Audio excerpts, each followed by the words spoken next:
Herkese merhaba, kanalımıza hoş geldiniz. Bugün sizlerle beraber Squid Game dizisindeki Kore şekerlemelerinden yapacağız. Malzemelerimizi açıklama kısmında belirttim. Kanalımıza abone olup videolarımızı beğenmeyi unutmayın. Hadi tarifimize başlayalım. Şekerlememiz için 5 kaşık toz şekerimizi tavamıza aldık. Karamelize olana kadar bu şekilde karıştırıyoruz. Evet, şekerimiz güzel bir şekilde karamelize oldu. Yakmadan karbonatımızı ilave edelim.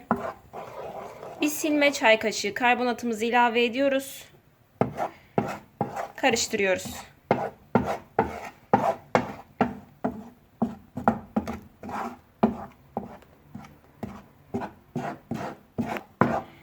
Gördüğünüz gibi güzel bir şekilde köpürdü. Şimdi ocaktan alıyoruz. Pişirme kağıdımızın üzerine şekerlememizi alıyoruz.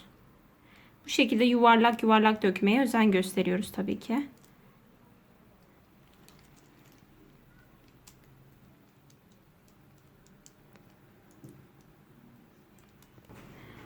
Evet, şekerlemelerimizi yuvarlak bir şekilde döktük. Şekerlemelerimizi 15 saniye kadar beklettikten sonra yuvarlak şekillerimizi veriyoruz.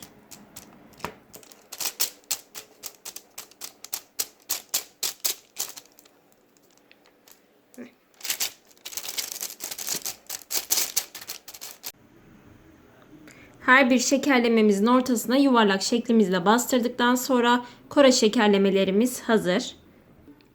Gerçekten 2 malzemeli çok güzel bir tarif, çok kolay bir tarif. Sadece şekerlememizin ortadaki şeklini çok fazla bekletmeden verelim ki herhangi bir kırılma olmasın. Kanalımıza abone olup videolarımızı beğenmeyi unutmayın. Hoşça kalın.